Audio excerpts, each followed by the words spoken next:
We are all guilty of breeding criminals. Yes, as people, all of us are guilty of breeding criminals. We are directly or indirectly, advertently or inadvertently, knowingly or unknowingly, intentionally or unintentionally, all vicariously guilty of giving birth to, nurturing, and bringing up all these criminals who are today tormenting us in our communities. Yes, it is us parents, families, homesteads, villages, chiefdoms, towns, cities, countries, kingdoms, and our respective national governments thereof, who are all individually and also collectively guilty of breeding criminals. We must not deny this fact. Before you angrily switch me off, shut me up, or do anything, please listen to me for just a few minutes. I am 100% sure that you will quickly see my point and agree with me in this regard. Obviously, today's topical discussion topic on our weekly topical discussions forum is entitled "We Are All Guilty of Breeding Criminals." Hello there, and welcome to the forum, good people.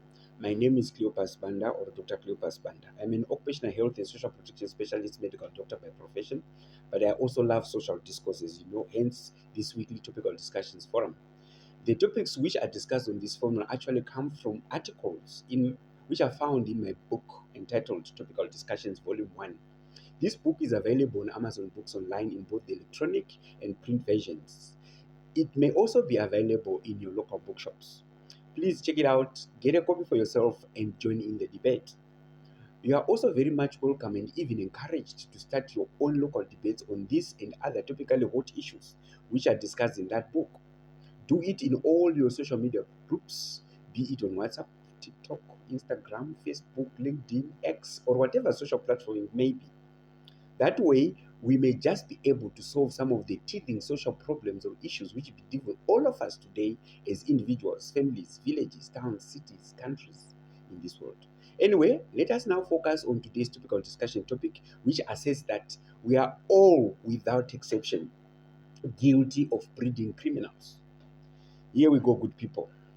Gender based violence has been a depressing, gruesome, and heartbreaking public and social media ongoing headline for far too long now, especially in the Republic of South Africa and surrounding Southern Africa Development Community countries, that is the SADC.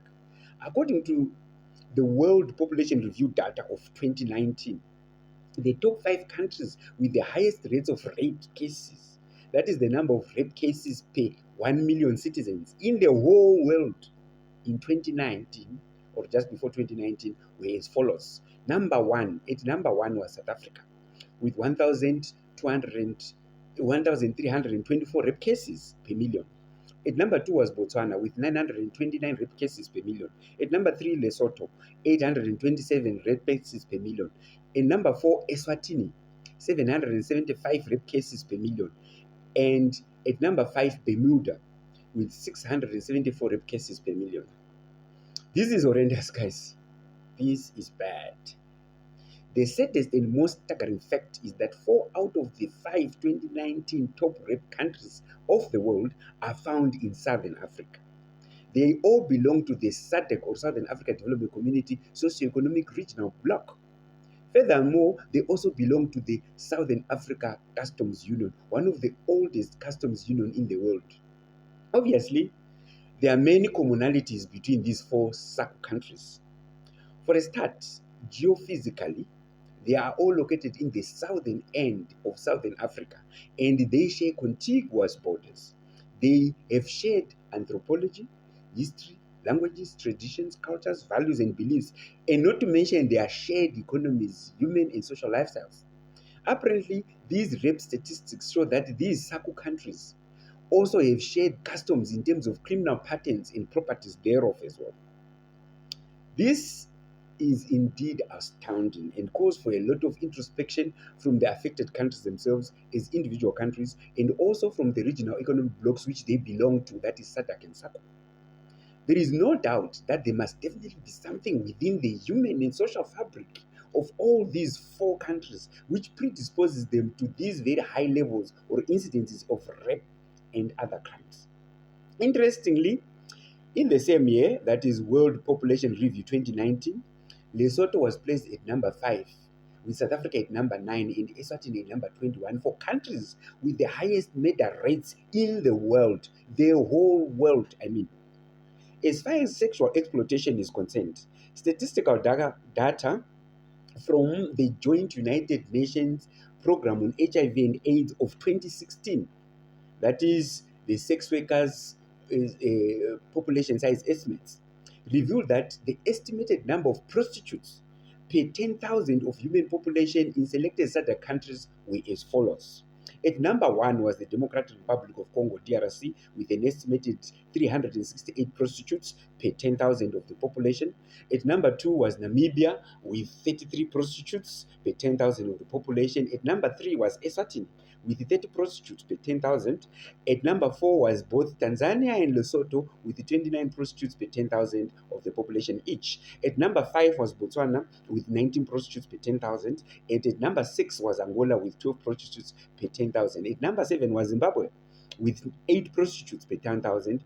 And at number 8 was Zambia, with 6 prostitutes per 10,000. At number 9 was both Malawi and Mozambique, with 5 prostitutes per 10,000 of the population each. And finally, at number 10 was South Africa, with 4 prostitutes per 10,000.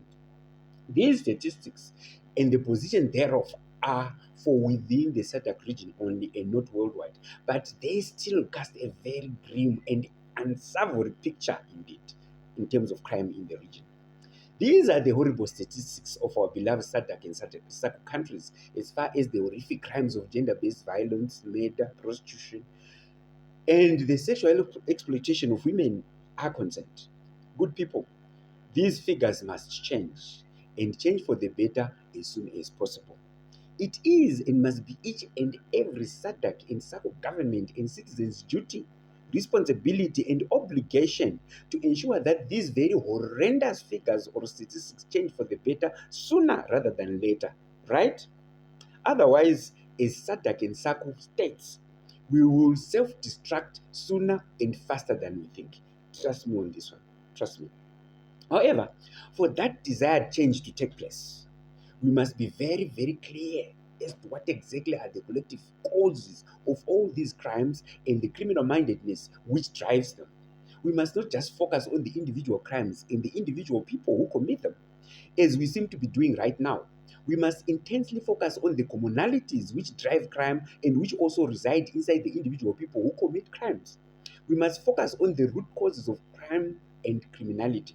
We must know and understand how each and every underlying or root cause of crime can be eliminated, prevented, or arrested at source. At source. We must not dive into crime-related issues headlong, blindly, unthinkingly, and emotionally. We must uproot and eliminate crime at its root causes. That is the way to go. As far as the causes of anything are concerned, there is not just only one clear-cut cause. There are, in fact, many sequentially related causes. First of all, there are originating causes, followed by underlying causes, then followed by predisposing causes and precipitating causes, and then followed by the mechanisms of causation, and then finally followed by the occurrence of the actual criminal event itself. Mechanisms of causation denote the different methodologies, or pathophysiological pathways by which the same or similar or different criminal acts, activities, events, or outcomes can be done, can be achieved, occasioned, committed, or perpetrated. Knowing, understanding, and appreciating all these things is very essential in fully combating crime.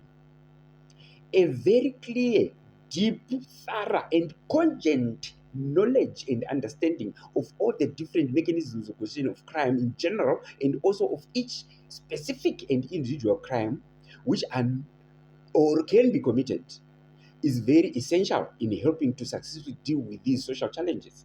Otherwise, just scratching on the surface in terms of trying to provide solutions to criminality in general, into specific crimes like gender-based violence, rape, murder, robberies, mass shootings, horrendous killings, theft, etc., without any deep knowledge and understanding about how and why they are occasioned, would only lead to sure failure and repeated frustrations.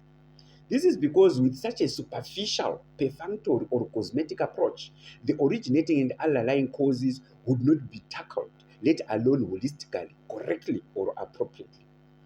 If not tackled or addressed properly, originating and underlying causes would actually multiply and persist. Hence, the situation could get worse or become even more dire or intractable. Unfortunately, our collective approach to tackling crime right now is actually very superficial and rather perfunctory, I am sorry to say, ladies and gentlemen. I have said it several times before and also in my previous writing, but this is worth repeating here and now, even for the upteenth time. And listen very carefully. Listen now and listen very carefully. The main basic underlying cause of all crime in general is criminal mindedness, as engendered by wrongful upbringing. The main and basic underlying cause of all crime in general is criminal mindedness, as engendered by wrongful upbringing. Criminal mindedness is part and parcel of one's acquired character, personality, and behavioral traits, while character, personality, and behavioral traits are a product of one's upbringing.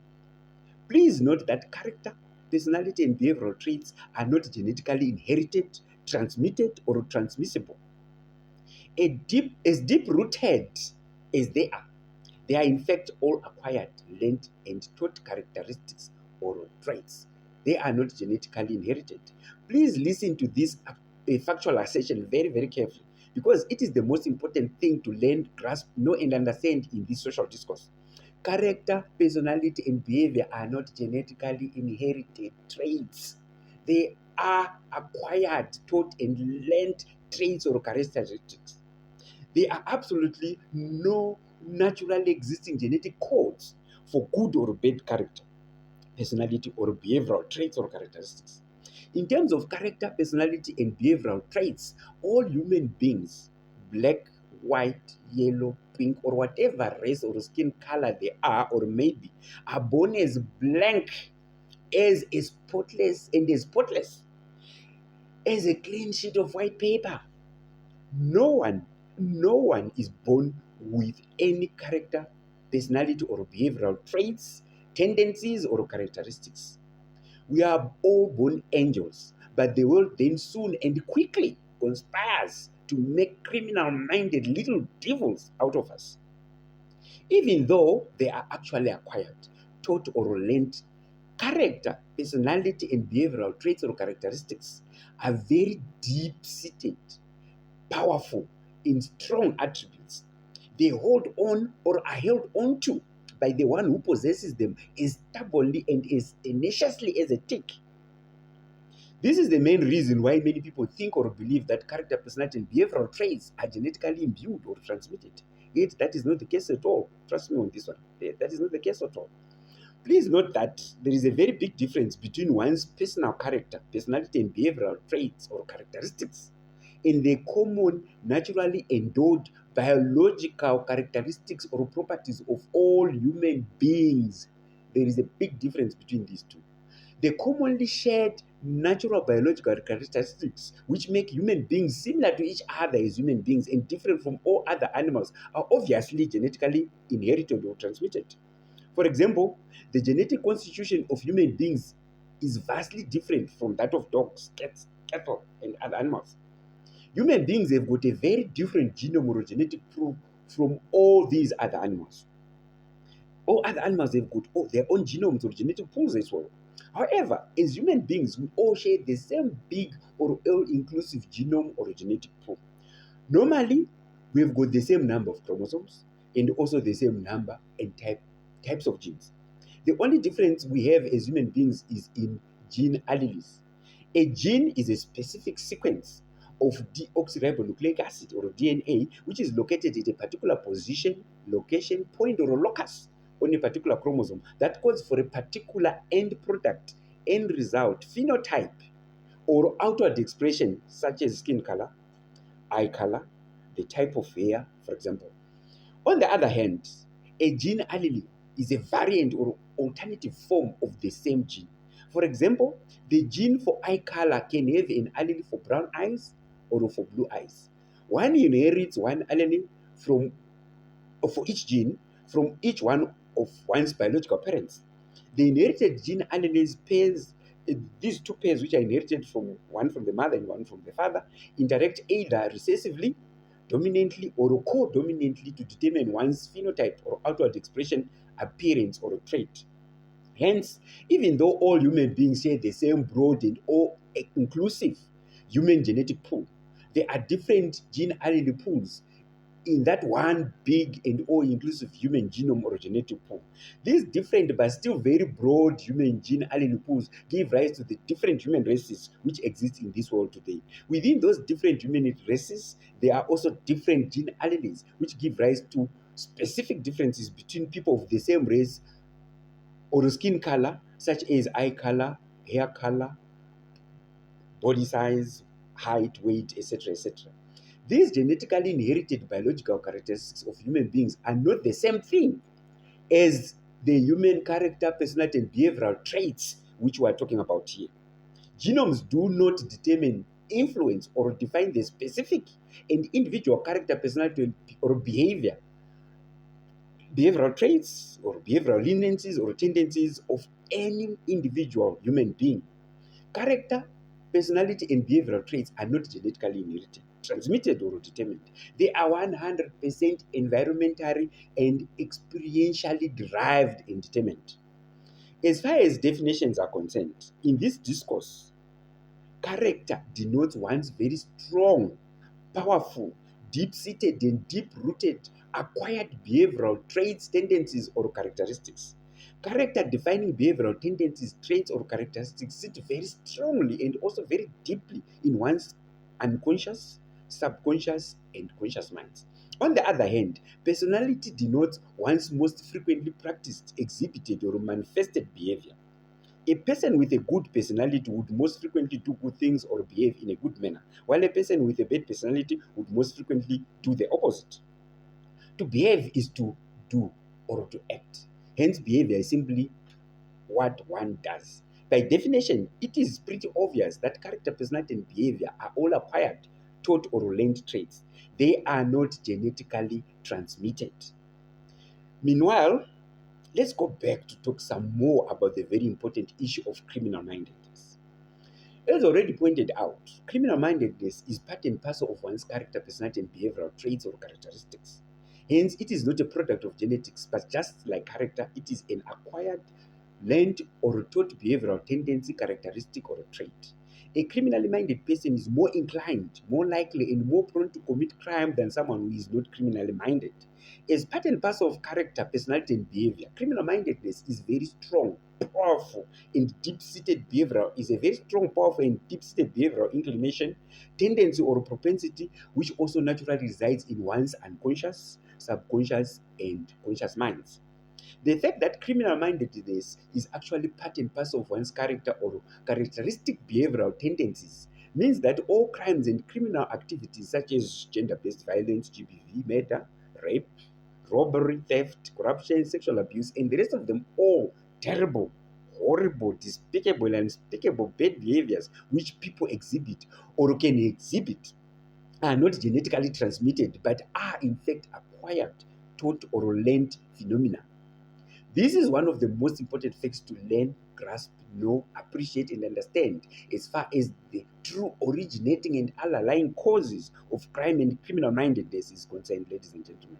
This means that the propensity to commit crime and the actual commission of crime or criminal activities or actions is not genetically inherited or transmitted, but it is experientially taught, learned, and acquired outside the womb. All parents would be parents and government out there. Do you read? This crucial and critical insight, knowledge, and understanding is very important to master in the fight against crime in each and every community or country in this world. There are no genetically coded, inherited, inheritable, or transmissible traits for criminal mindedness or for any other particular specific criminal tendency.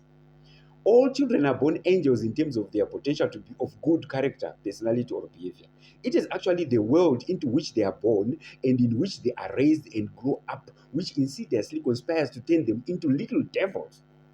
Every child is born completely blank in terms of any specific character, personality, or behavioral traits. However, as soon as they are born, every child would inevitably, insidiously, spontaneously, automatically, inadvertently or advertently, and knowingly or unknowingly end up getting socialized, taught, and growing up to become an adult individual with a certain given, specific, and acquired character, personality, and behavioral traits.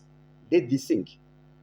This inevitable automatic teaching of character, personality, and behavioral traits, and everything else which newborn children end up learning to do happens or takes place from the very first day, the very first hour, and the very first minute that the child is born. This teaching and learning of character, personality, and behavioral traits by newborn kids happens very quickly, spontaneously, automatically, inevitably, insidiously, unnoticed, inadvertently, unintentionally, and also in a very unappreciated way, in pretty much the same way or manner that the child is also simultaneously, automatically, and unnoticeably taught or learns how to speak its own mother language or mother tongue. The teaching and learning of character, personality, and behavioral traits, just like the teaching and learning of one's mother language or mother tongue, happens very quickly, spontaneously, insidiously, automatically, and inadvertently from experiential exposure in the environment in which that child is born, nurtured, or brought up. No one ever undertakes to actively and knowingly teach a newborn how to speak, but the child ends up speaking its mother tongue anyway, and also just as fluently and also as proficiently as anyone else in its environment. I repeat, the newborn child actually learns everything that it learns, and not just language or how to speak alone, from all the people in the environment in which that child is born, brought up, and grows. Please get this, because it is the crux of the matter in getting to really grasp, know, and understand what we are talking about here when we say that we are all guilty of breeding criminals. By the time the newborn child is 2 years of age and is now talking non-stop like a motor mouth, which they always do, that child will also already have been taught, acquired, and learned a whole lot of things in terms of character, personality, and behavioral traits. Very few Black African parents or national governments, let alone anyone else in this part of the world, for that matter, are keenly aware of this fact. This is our biggest problem or challenge here, ladies and gentlemen. No one seems to be aware of the fact that in terms of their character, personality, and behavioral traits, our children are actually and completely an end product of what we inevitably, insidiously, unknowingly, unwillingly, and unintentionally and inadvertently teach them to become. We teach them to become what they eventually become through the ages of our very own habits, actions, and behaviors, which we display to and around them each and every day as and when they grow up. We all automatically, insidiously, inadvertently, and unknowingly teach them all of these things through repeated experiential exposures. We are thus 100% to blame for however our own children turn out to be in life, in terms of their character, personality, and behavioral traits, and much, much more. By the time a mature fetus is born to become a normal full-term newborn baby or a neonate, its brain and all its senses, that is the senses of smell, touch, sight, hearing, taste, balance, movement, and body positioning, amongst many other naturally endowed senses, which all normal human beings possess and are born with, would be anatomically, biochemically, physiologically, and automatically primed and ready to instantaneously, spontaneously, insidiously, unwillingly, unintentionally, automatically, and experientially learn a lot of complex and essential lessons, which the newborn child needs to quickly learn from the environment in which it is born and in which it is raised in order for it to survive. This is in order for the newborn child to be able to quickly learn, acclimatize, adapt, and survive in the new outside world environment, outside of its mother's womb. The newborn child's rate of automated learning and the mechanisms of learning employed thereof are just out of this world, I tell you. They are unimaginable, to say the least. The normal newborn baby's natural inborn extreme mental dexterity, agility, capacity, and capability to automatically and experientially learn everything it needs to learn in order for it to survive in the new outside of the womb environment means that it quickly, automatically, instantaneously, spontaneously, unintentionally, unknowingly, and experientially learn just about anything and everything all at once, no matter how complex some of the things to be learned may appear to be. The human newborn child's inborn and reflex based basic education and learning instincts may not be as obvious as they are in many of the wild animals whose newborns are born literally on their feet and running. But believe it or not, these inborn learning instincts also exist in human newborns as well. A good example of the extreme mental dexterity, agility, capacity, and capability to learn of newborn children is exemplified by how our children can easily, quickly, spontaneously learn how to speak their mother languages or mother tongues almost perfectly without actually being actively taught to speak those languages by anyone at all. No one has ever sat down to teach a newborn child how to speak. No one. But within the first 2 years of life, most normal newborn children will be speaking their mother languages clearly, fluently, proficiently, and also with exact, pinpoint, precise, practical, and thorough knowledge and understanding of everything about that language. The 2-year-old children would exactly, perfectly, and precisely know the mother language's semantics, phonetics, intonations, and all accompanying non-verbal gestures which go with it as well. It will take an adult person who does not speak that child's mother language very many years, if not decades, to learn or master just the language phonetics alone, let alone the semantics thereof. However, that adult person would never come close to mastering the language in its totality as good as the newborn child who is born into the environment in which that language is spoken would have done by the time that child would be just 2 years of age. Anyone who learns a new language as an adult would never come any close to speaking that language with the same proficiency and perfection as a 2-year-old child who naturally speaks that language as their mother language. This is a fact which anyone who, as an adult, has tried to learn a foreign language can attest to. I myself have been staying in a foreign country for nearly 2 decades now. Even though I can now speak the local language in such a way or a manner that generally I can be easily understood most of the time, I still cannot speak that local language in a way that can hide or belie the fact that I'm a foreigner. However, 2 to 5 year old kids of foreign parents who were born and raised in the very same country where I'm living right now speak the local indigenous language in 100% the same way and manner as their local indigenous counterparts. There is absolutely no difference between the two whatsoever. Let me digress a little bit to address the issue of the controversy surrounding my strong, vehement, and continued assertion that character, personality, and behavior are not genetically inherited, transmitted, or transmissible, but instead they are all learned, taught, and acquired traits.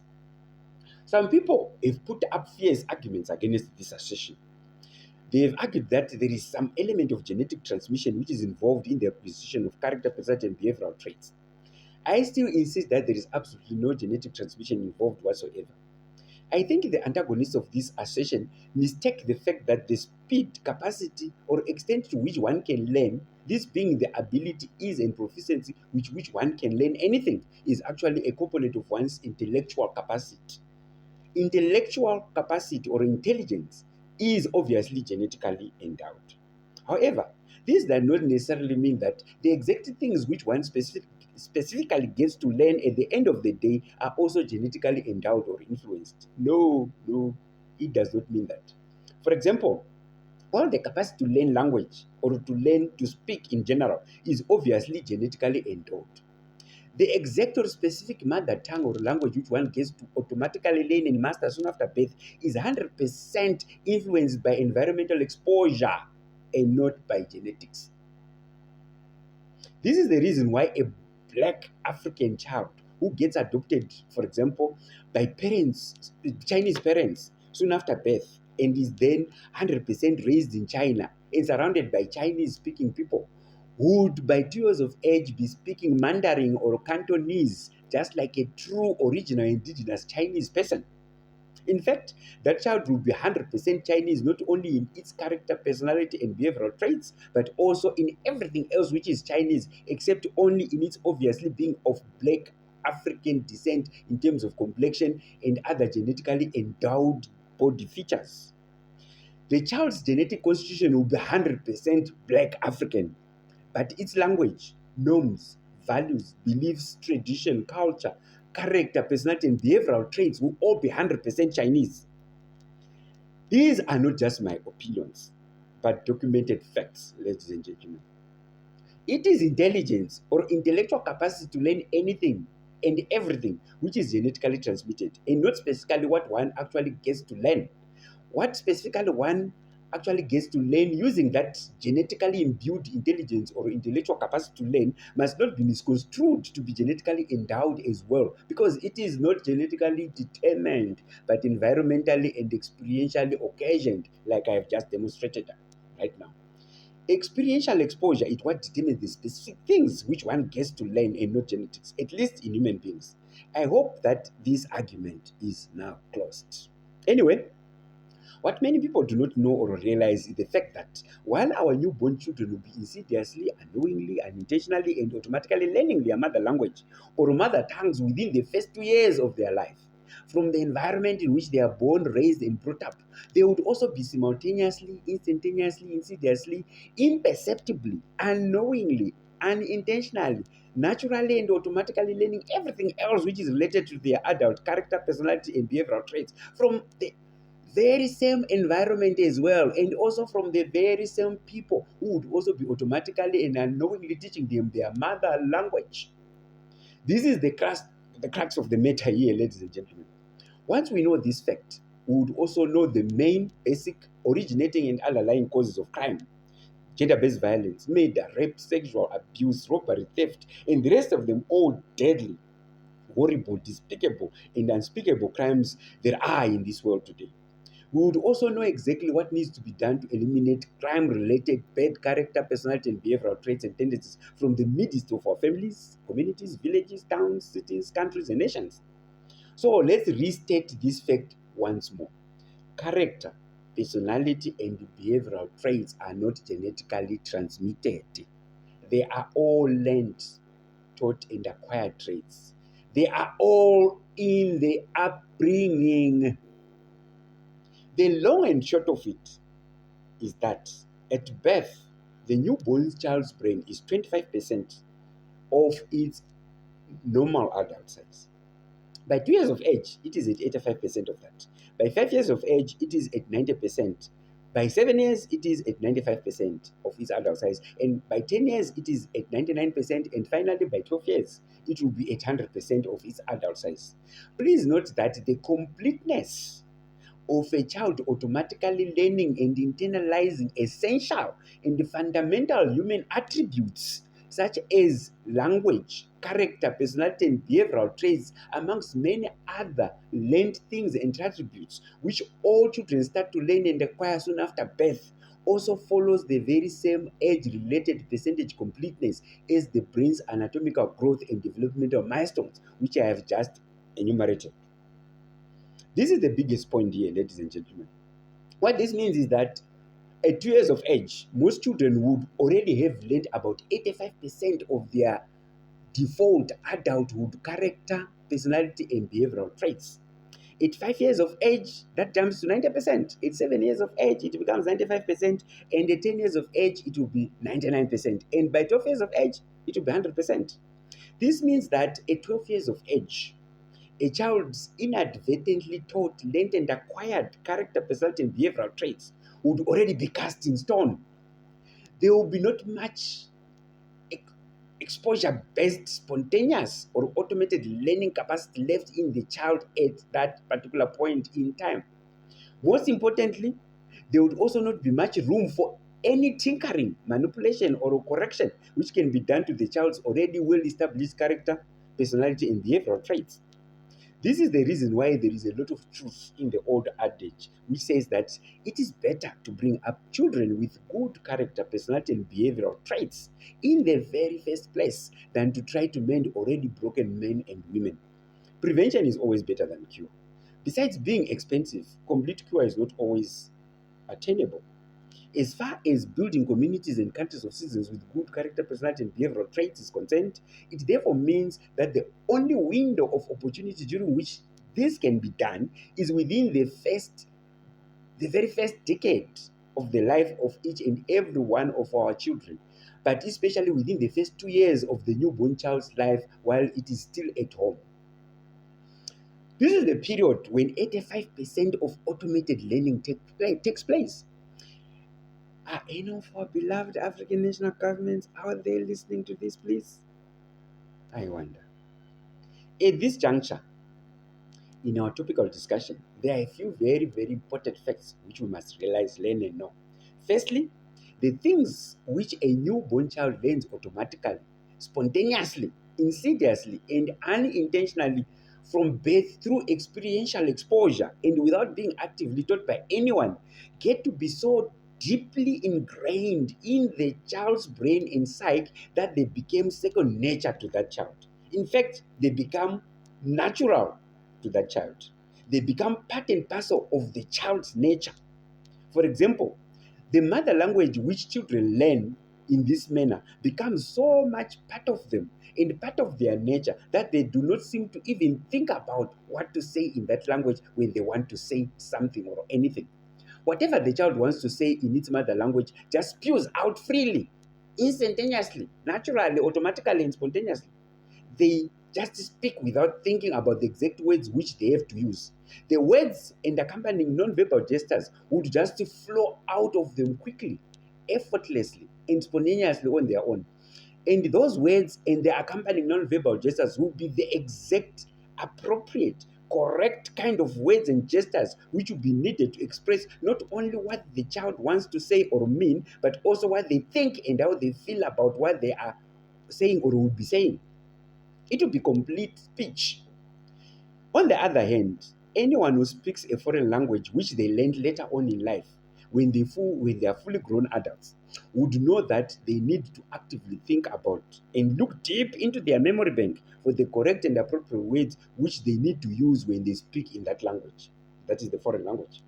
This is because they would have actively, consciously, and purposefully or intentionally learned that language later on in life. Hence, that language would not be like second nature to them, or will not be part and parcel of their nature to them, like that, like what their own mother language would be. What this means is that when the newborn child is naturally, automatically, spontaneously, insidiously, and unintentionally taught, learns and acquires its character, personality, and behavioral traits from birth, going forward through experiential exposure without being intentionally or actively being taught by anyone. What it learns then becomes part and parcel of its nature. It becomes an inseparable part of the child. This fact is very important to know and understand, ladies and gentlemen, because it explains a whole lot of things about crime and criminality and criminal mindedness. Secondly, the rate and extent to which the newborn child automatically learns and intrinsically acquires knowledge and skills soon after birth through experiential exposure directly correlates with the rate and extent to which the child's brain will be growing and developing at exactly that very same point in time. What this means is that by 2 years of age, when the anatomical size of the newborn child, the anatomical size of the newborn child's brain would have grown to just about 85% of its adult size. The child would also already have automatically learned and acquired up to 85% of its intrinsic or default character, personality, and behavioral traits, amongst many other learned attributes like mother tongue and mother language or mother language.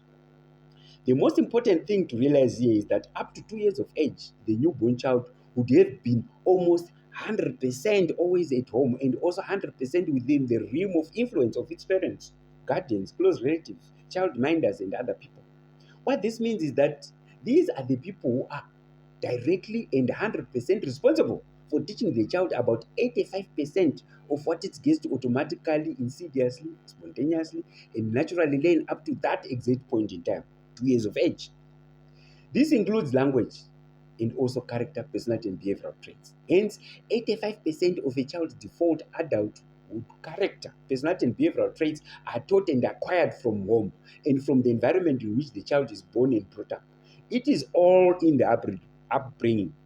This is one of the main reasons why the assertion that it is us parents and adults in general who are 100% responsible for breeding criminals is actually very true and also very correct. We are the ones who unknowingly, insidiously, unwillingly, and inadvertently teach our very own beloved and innocent children to become the criminals which they become when they grow up. You will realize that from 2 years of age to 12 years of age, the human brain has only got about 15% of further growth and development left before it stops growing and developing any further. Since the rate and extent of the brain's anatomical growth and development correlates very closely with its capacity for and rate of automated or automatic and spontaneous learning, this means that between 2 and 12 years of age, the brain would also have just about 15% of automated learning left to do.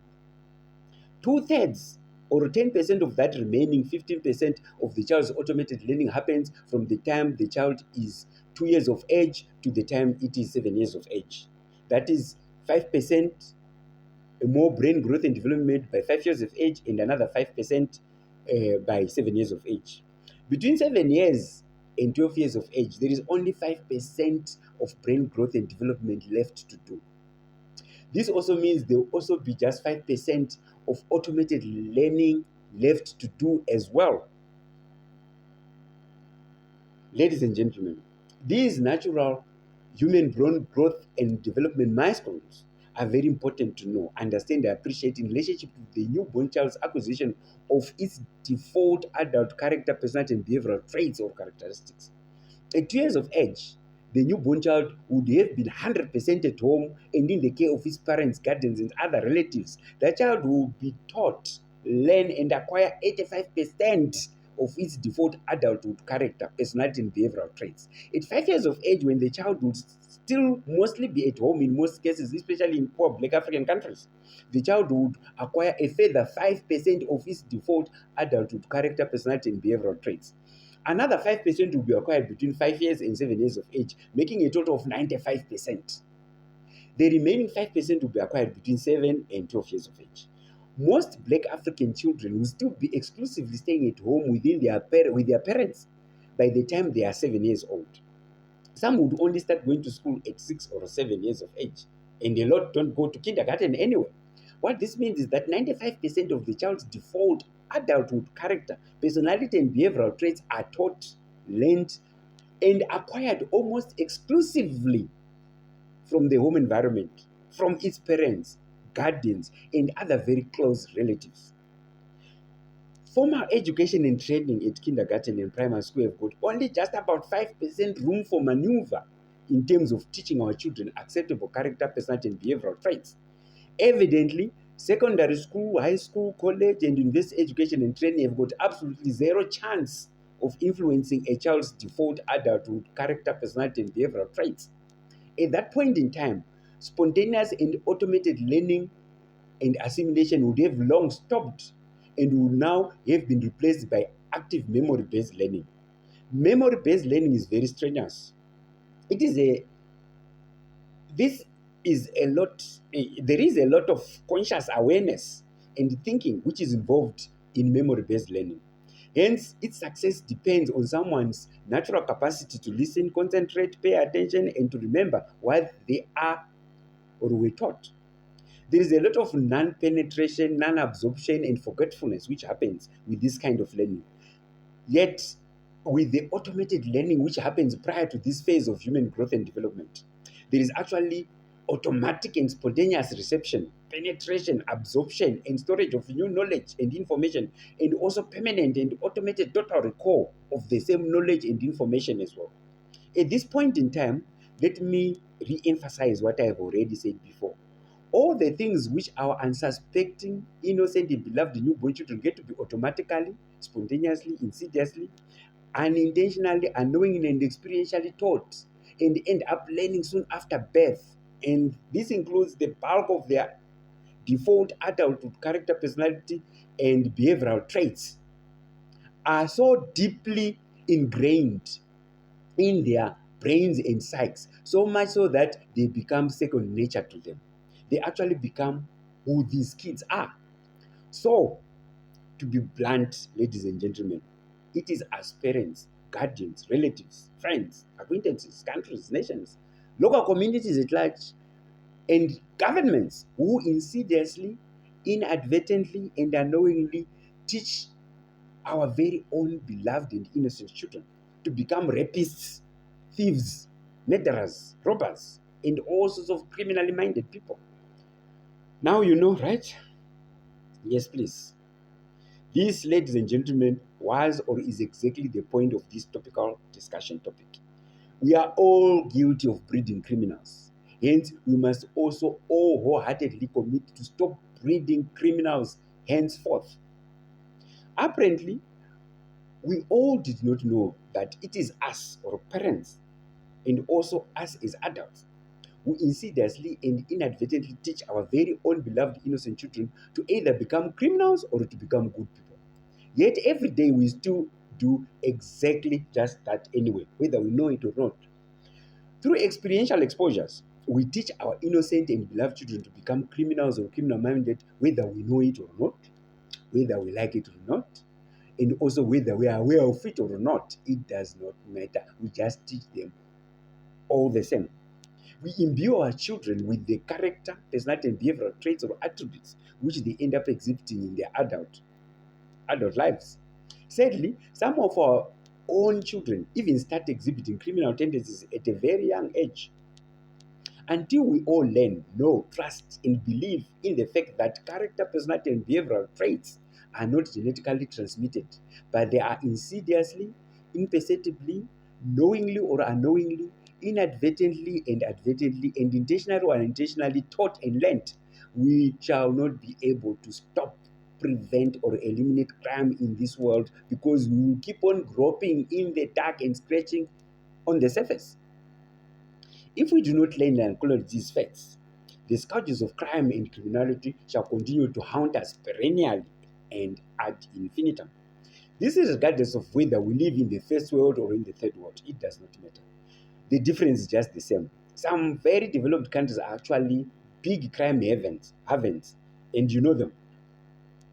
If we do not learn, know, and acknowledge the truth that crime and criminal mindedness are not genetically transmitted but acquired, taught, and learned character, personality, and behavioral traits or tendencies, we shall continue to suffer from these otherwise preventable human inclinations. But once we learn, know, understand, and acknowledge and wholeheartedly believe in this fact, the fact that character, personality, and behavioral traits are all in the upbringing and not genetically inherited traits or characteristics, then we will be home and dry in terms of finding, concocting, devising, and implementing correct and appropriate solutions to these scourges. Just concentrating on scratching, on catching, and imprisoning criminals alone without closing the source of origin will not at all stop, prevent, or eliminate crime from our society. Keeping on mopping the floor without closing the tap, like what most of our national governments are doing right now, as far as crime is concerned, will not help anyone at all. Vehemently condemning criminals, criminal mindedness, criminal tendencies, and criminality from a politically expedient, highly emotional, rhetorical, and very opinionated point of view, reeking of lack of sincerity, lack of insight, knowledge, goodwill, truthfulness, or understanding about the actual causes, origins, genesis, and pathophysiology of crime, criminality, and criminal mindedness is not very helpful at all. Yet, this is the favorite pastime of most of our politicians and public leaders in general, especially at the funerals of victims of such crimes as gender based violence, gruesome murders, assassinations, mass shooting, etc. etc. Politicians, please, please stop it. Stop it. Such monotonous, opportunistic, fake, insincere, and expedient displays of care and concern may win votes, but will not get or make things right. It won't get us anywhere. Anyway, now that we have established the main basic originating and underlying causes of gender based violence, murder, rape, robbery, theft, mass shootings, and the rest of them, all deadly, horrible, despicable, and unspeakable crimes. The rest of the sequential causes of these crimes just logically fall into place. Let me restate the fact though. The facts. The main, basic, or originating cause of criminal mindedness and crime is upbringing related experiential exposures within the first decade of life. It is experiential exposures which imbue one with good or bad character, personality, or behavioral traits, depending on the nature of those exposures themselves. Good exposures breed good traits, obviously, while bad exposures would also breed bad traits or criminal traits. Hence, the nature of the upbringing is actually the primary cause of criminal mindedness and crime. The exact secondary and underlying cause of crime and criminal mindedness is basically criminally inclined and wrongful upbringing. Yes, somebody's character is determined by their upbringing, but whether it's bad or good depends on the exposure. But what really causes someone to have a bad or criminal minded is criminally inclined wrongful upbringing. A child's upbringing can be good or bad, wrong or right, and correct or incorrect, etc. Good, right, or correct upbringings do not lead to criminal mindedness and crime. It is bad, incorrect, and wrongful upbringings which are responsible for breeding citizens with criminal, bad, aberrant, wayward, unwanted character, personality, and behavioral traits, which will then lead to the commission of crime. In order to effectively stop, prevent, or get rid of wrongful upbringings, national governments, not just individual people, must play their appropriate and correctly tailor-made leading roles in how children are brought are both individually and also collectively born and brought up during their first decade of life. This means that correct, good, appropriate, and tailor-made early childhood education, training, growth and development, or ECD policies and programs must be instituted at all levels of government. This is from local government level to national government level. There must be ECD training programs for all parents and would-be parents, and also for all children from 2 years of age onwards. Would-be parents must be legally and compulsorily logged into ECD education and training programs at the prenuptial, postnuptial, antenatal, and postnatal stages, and also throughout their parental lives. Parents here refers to both mothers and fathers together, and not just to mothers or to fathers alone. It takes those two to give birth to and bring up a child. It is very important for all parents, would-be parents, and all adults to know, understand, and appreciate the fact that it is their behavior around newborn children and young children which imbues these otherwise innocent children with everything which they end up learning and internalizing. This includes character, personality, and behavioral traits. Hence, it is them, adults, who are 100% responsible for either breeding criminals or well-behaved citizens. The choice is theirs, and they must choose to breed good citizens by not behaving badly in front of or around all children, even just one, even just a 1 day old child or a few hours old child. Whether those children are theirs or not, or related to them or not, it does not matter. Adults must just be taught that it is their duty, responsibility, and obligation to behave well in front of all children. Full stop. Compulsory character, personality, and behavioral traits or character-focused ECD training programs must also be instituted nationwide for all children from 2 years of age up to adulthood. This means from kindergarten up to college or university and even beyond. Firstly, they must be legally put into place provisions for compulsory and free at the point of access, prenuptial, antenatal and postnatal education, training and certification of all parents and would-be parents on all the basic scientific and evidence-based nitty-gritties of early childhood education, training, learning, growth, and development, as already elucidated herein, but with special emphasis on character, personality, and behavioral traits, education, training, and acquisition. Secondly, they must be legally put into place Provisions for compulsory and free at the point of access, character, personality, and behavior, traits, education, and training for all children from 2 years of age at preschool level and then throughout primary and high school levels and up to or even beyond college and university levels. Thirdly, they must be legally put into place age-appropriate syllabuses for the compulsory teaching and training of all parents and would-be parents and also of all children in order to facilitate the acquisition, growth, and development of good character, personality, and behavioral traits in each and every child.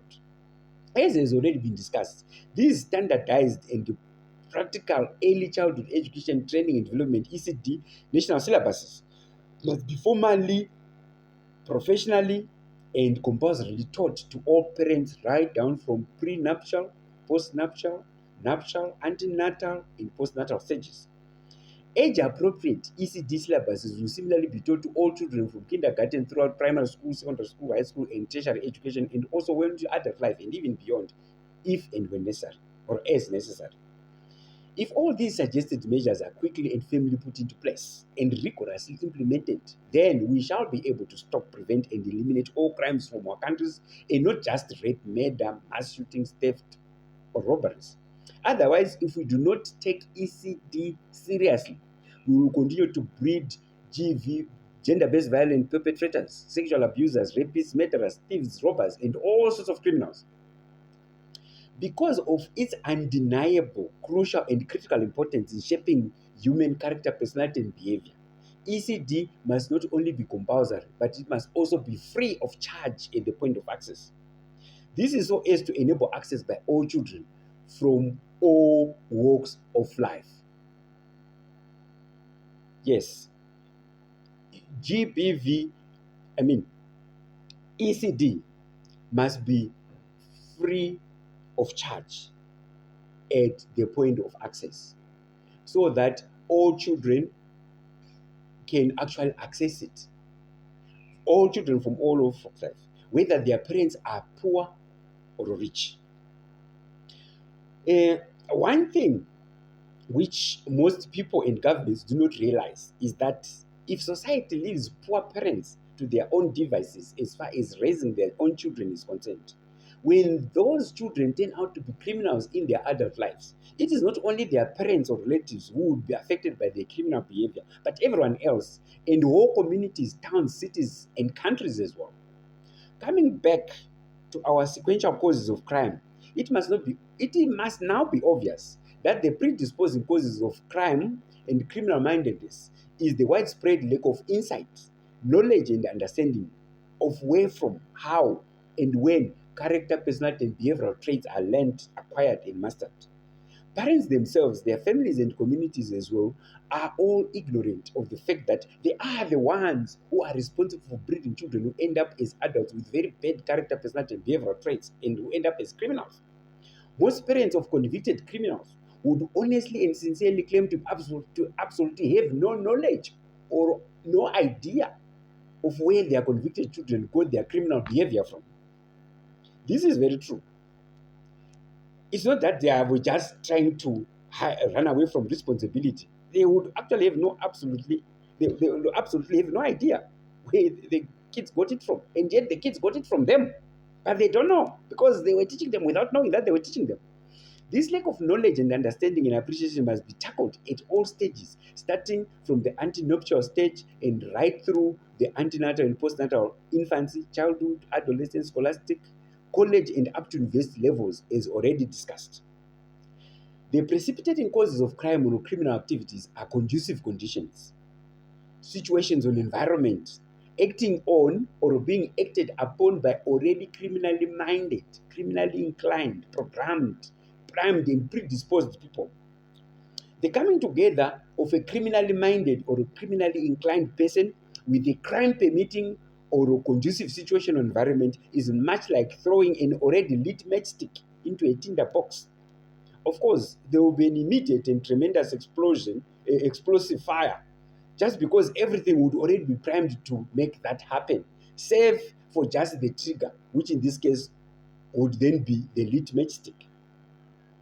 A person who does not already have a tendency to be violent in terms of their character, personality, and behavioral traits would not easily become violent, even when provoked to the extreme.